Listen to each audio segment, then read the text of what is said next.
along comes the internet, along comes ebooks, along comes Amazon with print on demand.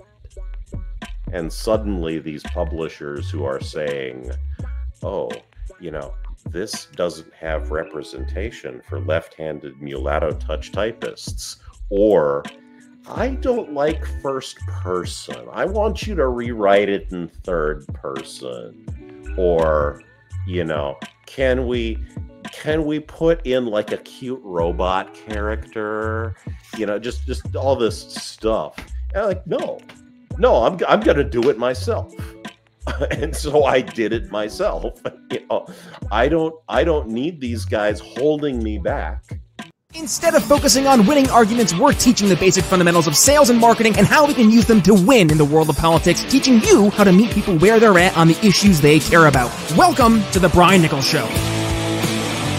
Well, hey there, folks. Brian Nichols here on The Brian Nichols Show, and thank you for joining us on, of course, another fun-filled episode. I am, as always, your humble host, joining you live from our Cardio Miracle Studios here in lovely Eastern Indiana. The Brian Nichols Show is powered by AMP America, folks. If you're tired of the corporate media bias, well, please just turn it off. Stop bashing your head against the proverbial wall. Head over to ampamerica.com. Get all the news you need to know without the corporate media bias or fluff. There we go. That's a new one. Also, the Brian Nichols Show is supported by our good friends over at Cardio Miracle. Now, folks, I've been using Cardio Miracle for about a year, and I'm just blown away. Cardio Miracle is literally the best heart health supplement in the world. Now, I'm not the only one saying that. There's literally tens of thousands of other folks out there who are saying the exact same thing. So what is Cardio Miracle? So I had a family history of high blood pressure, and with that, cardiovascular disease.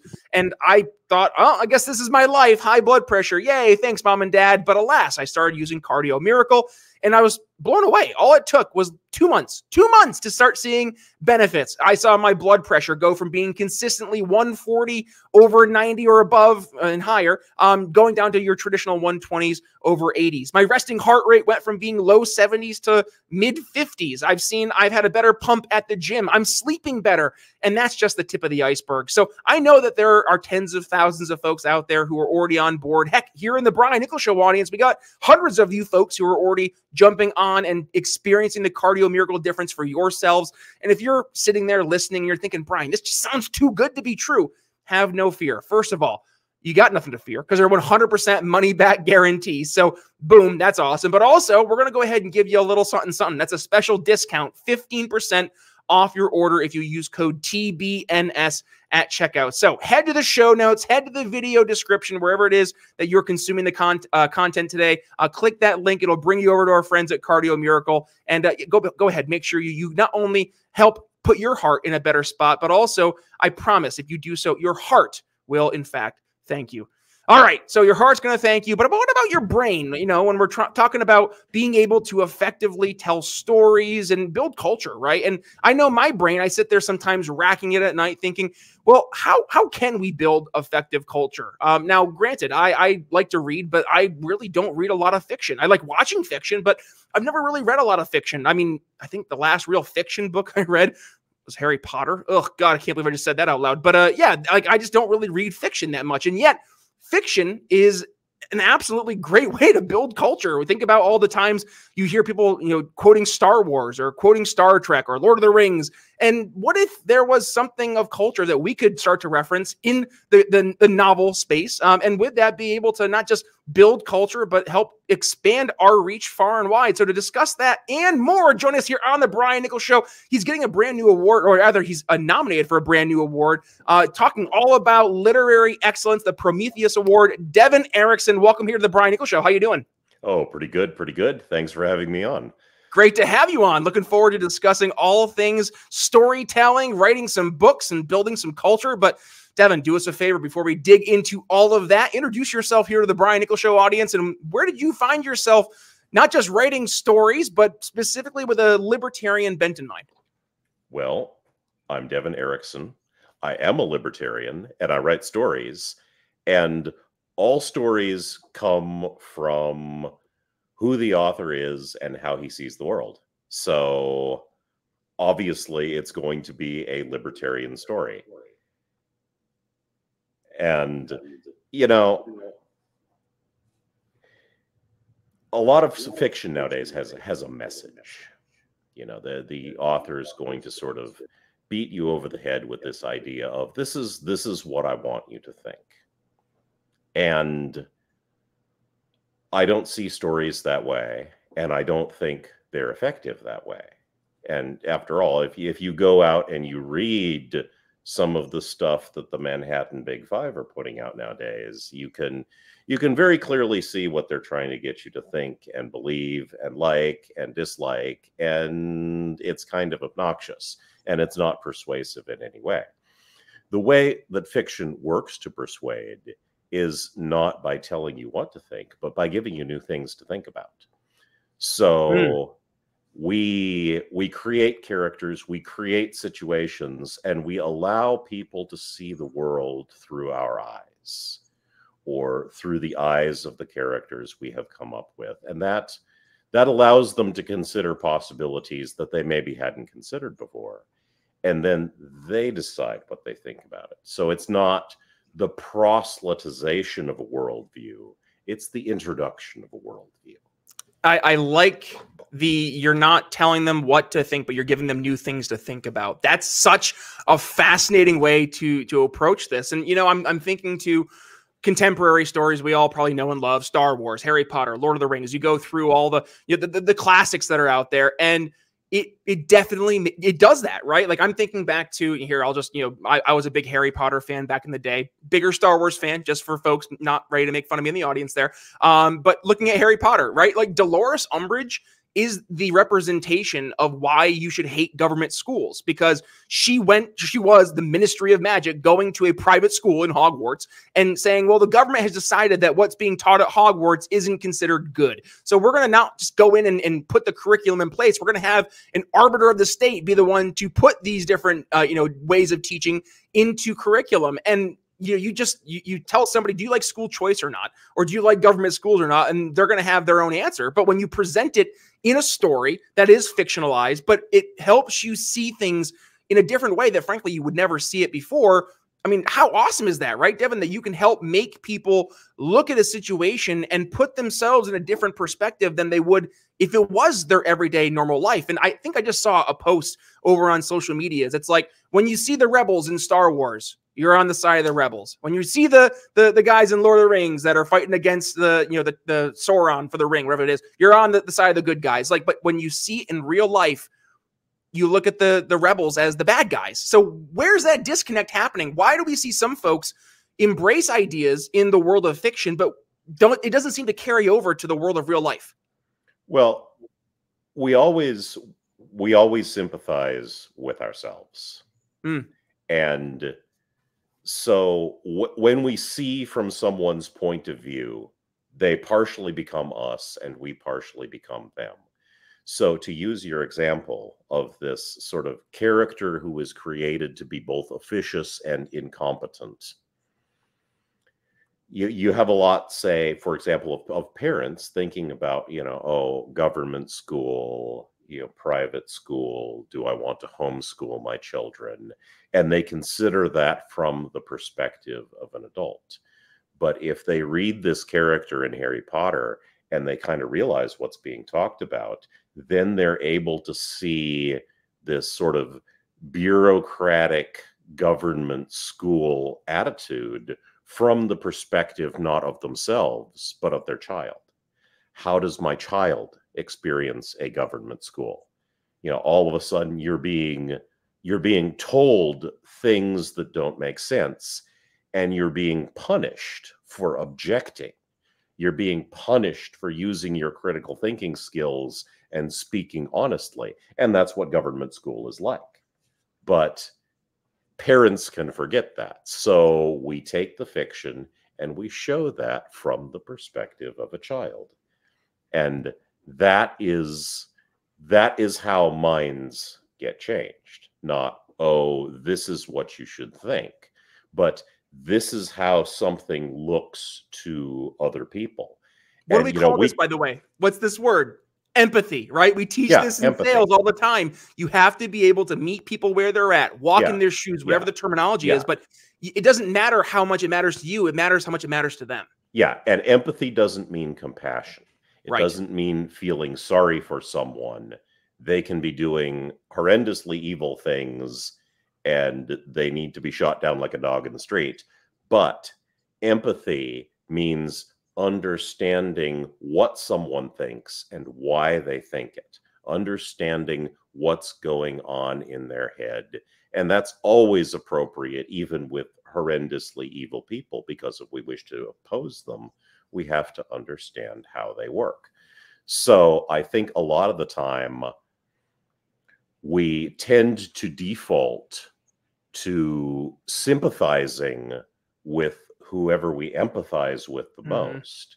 And that's why it's important to really understand why people believe what they do on all sides of an issue, so we can choose that which makes the most sense to us, instead of simply going with, you know, oh, I'm going to reflexively sympathize with whoever's opinion I have had the most exposure to.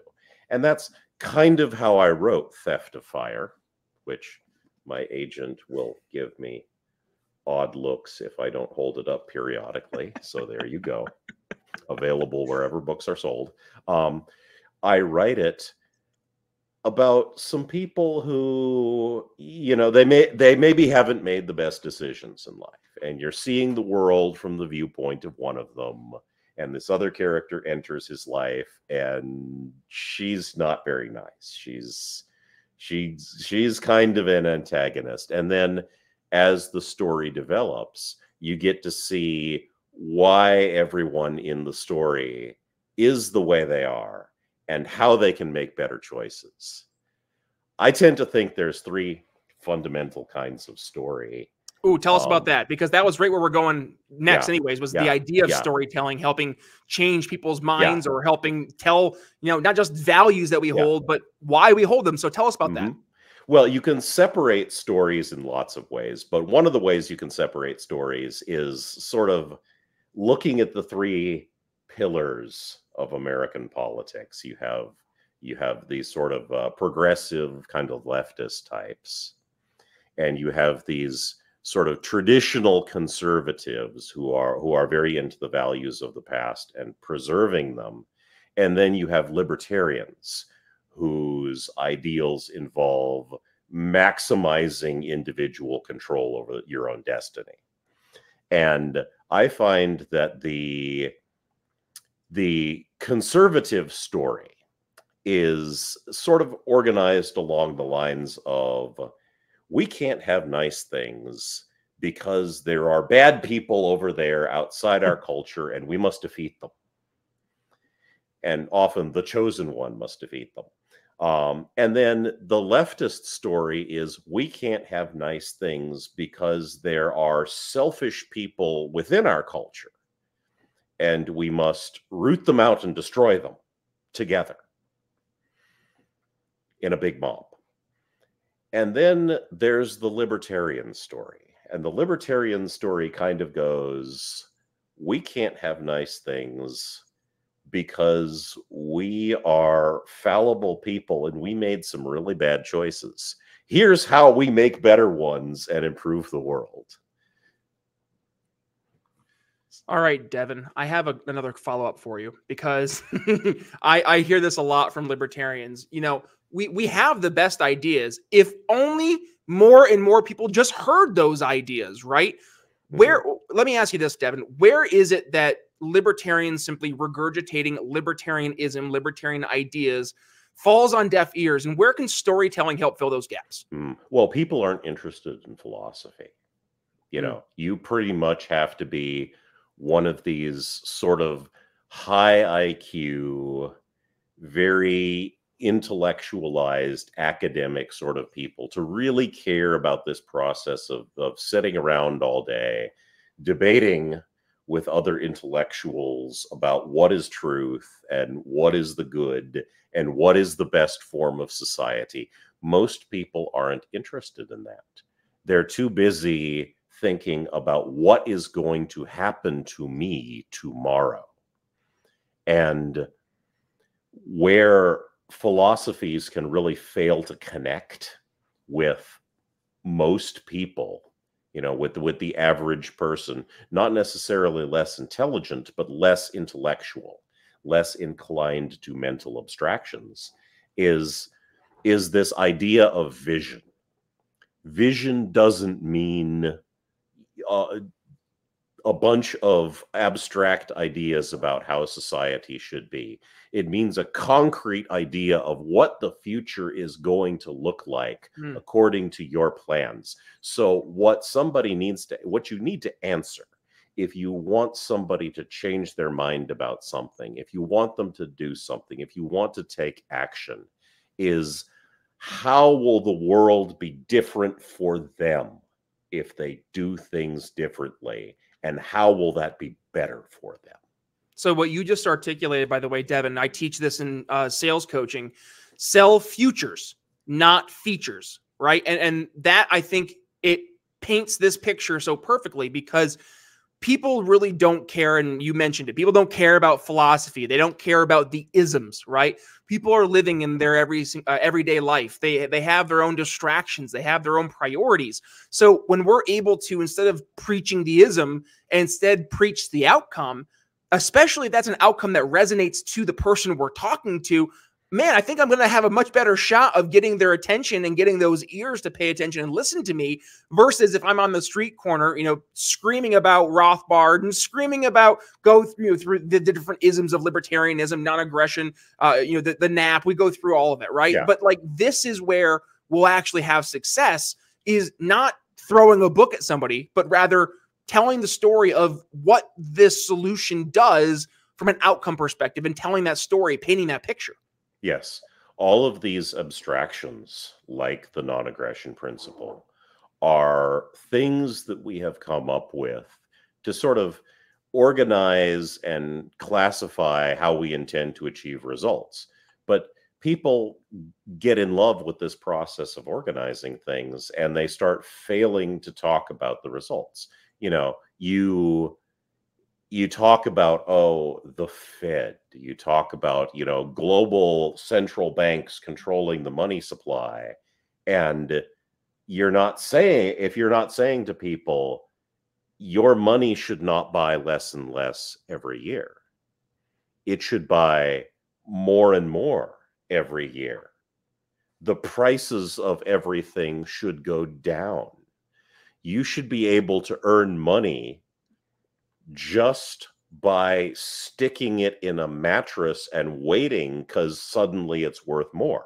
And that's what happens if you have a fixed supply of currency representing an economy that grows forever. All of a sudden, your money is worth more.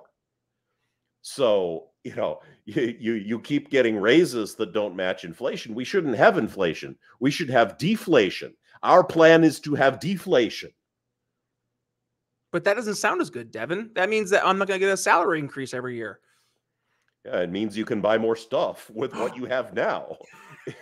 Isn't it wild, though? Like, and this is the part that it is so frustrating as a libertarian, is that we see this stuff and we're like, come on, man. But your average person, and I hate to use the term normie, but like, they are normies. They live the life of just your average person. They go to the government school, they go to the university, they follow the course that has been laid out before them. You graduate college, you get your dead-end job as an entry-level, you know, whatever. You start to earn some money, you start paying off some bills, you get your home. Like, this is like, everybody does this, right? This is the steps I'm supposed to take.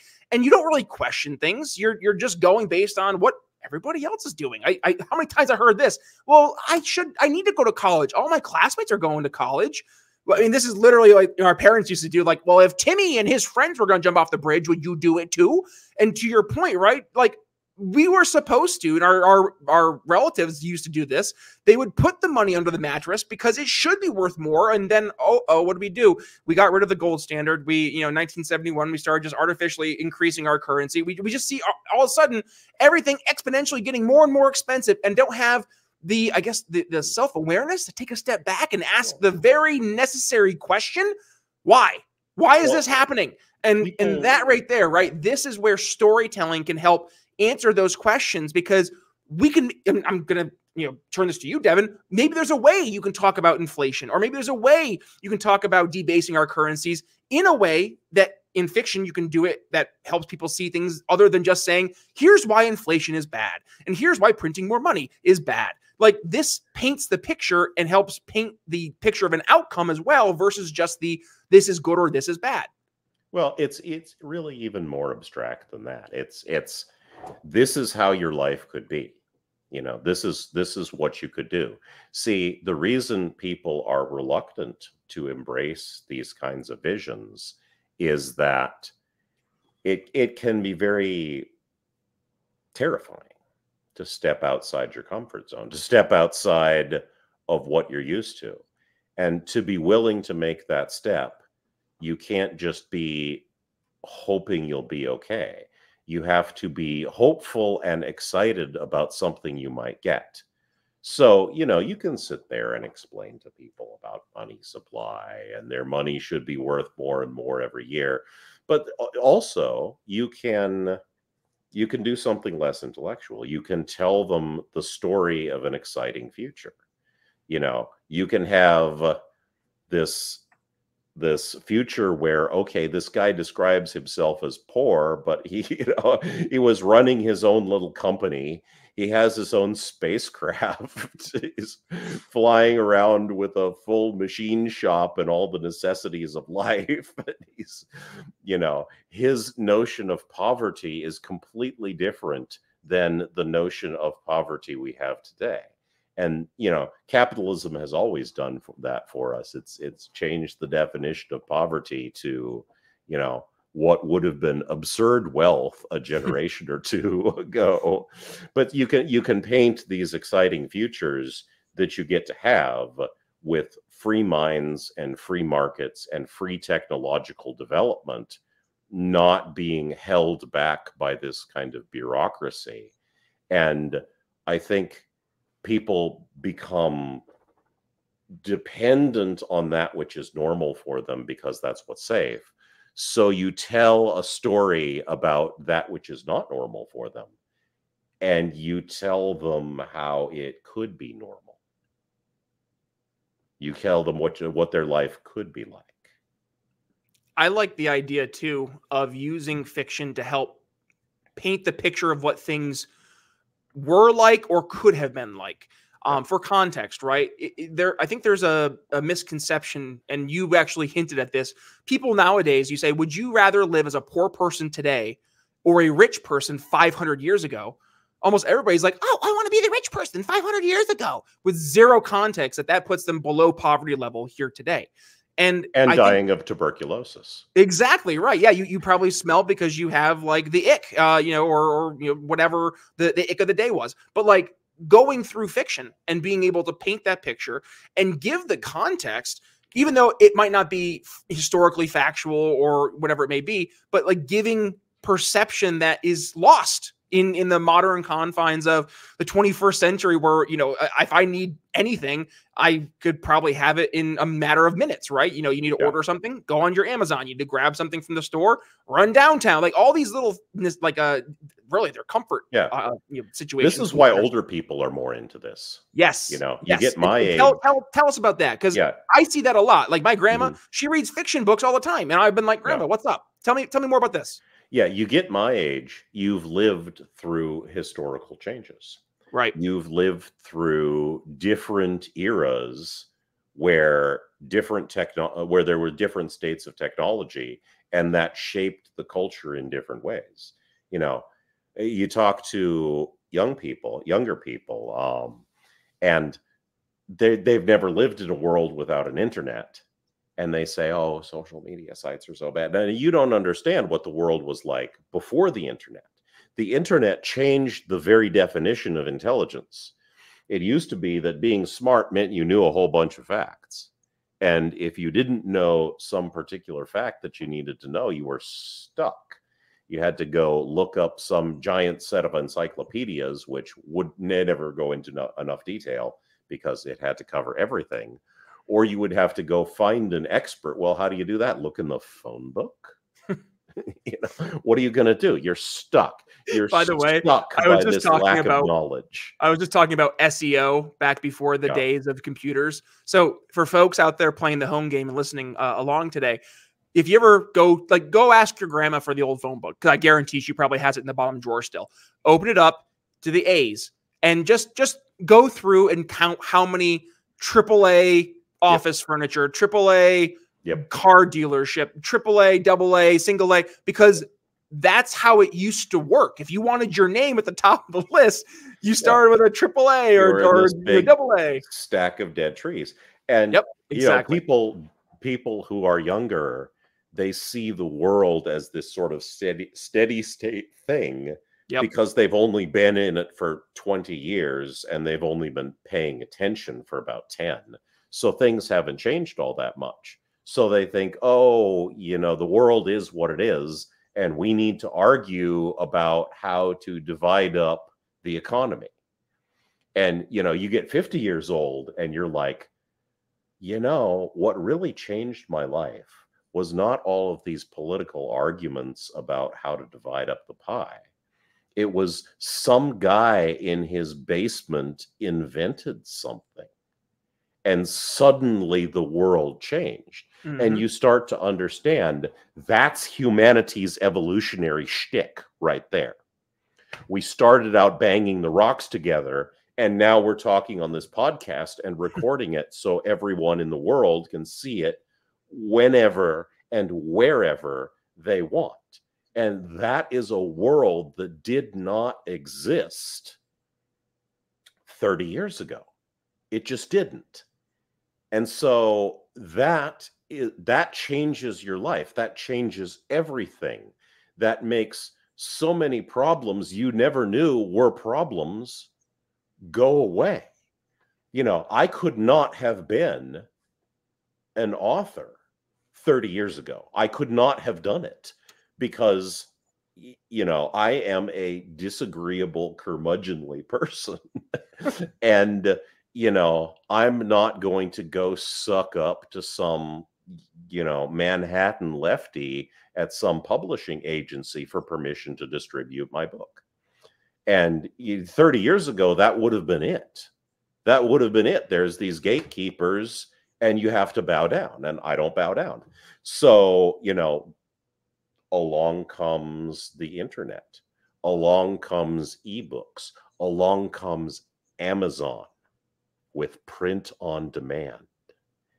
And suddenly these publishers who are saying, oh, this doesn't have representation for left-handed mulatto touch typists, or I don't like first person. I want you to rewrite it in third person.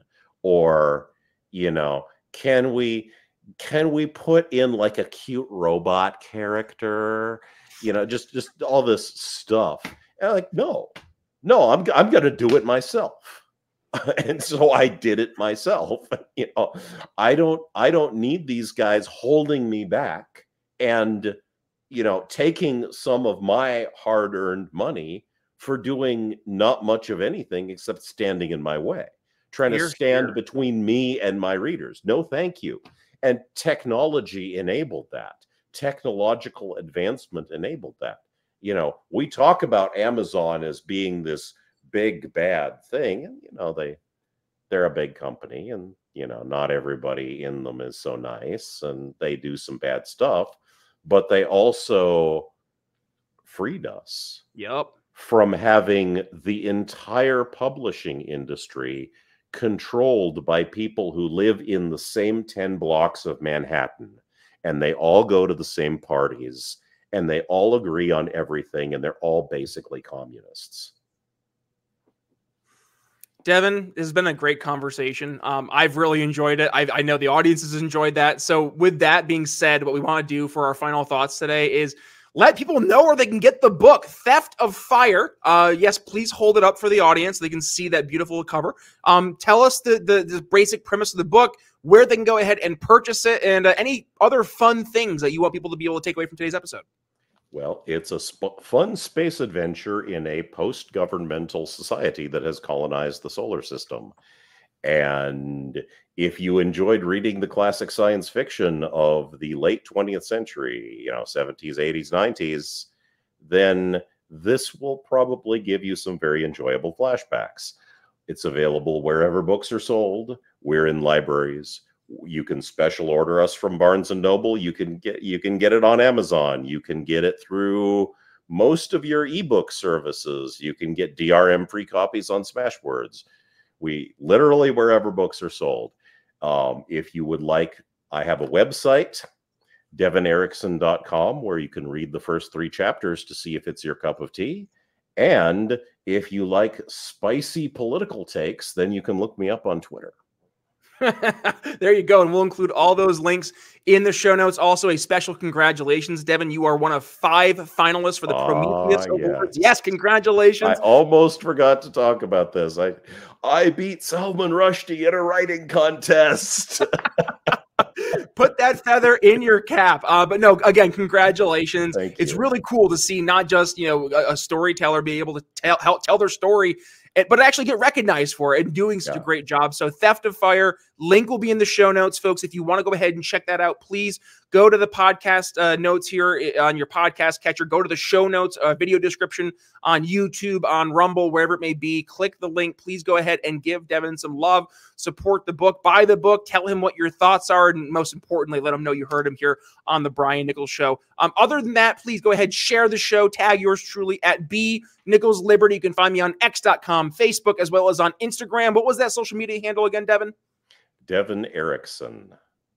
Easy enough. We'll include that link as well for folks to be easy to find you. And then for the podcast and the YouTube, please do us a favor. Hit that subscribe button. Hit that like button if you're watching the video version of the show. And of course, head down below into the comments. We want to hear your thoughts. Did you read Theft of Fire yet? If so, let us know what your thoughts are. Or what's your thoughts on using storytelling to help people see things in a different way, or maybe actually see things for the first time. We want to hear your thoughts. Continue the conversation down below, and wherever it is you're consuming your podcast or video today, whether that's on YouTube, on Rumble, on Apple Podcasts, just do me a favor, hit subscribe, hit download all unplayed episodes if you're listening to the podcast version, because we have over 845 episodes here of the program, and I guarantee a handful of them should leave you educated, enlightened, and informed. Devon, with that being said, any final thoughts or words here for the audience before we wrap things up today?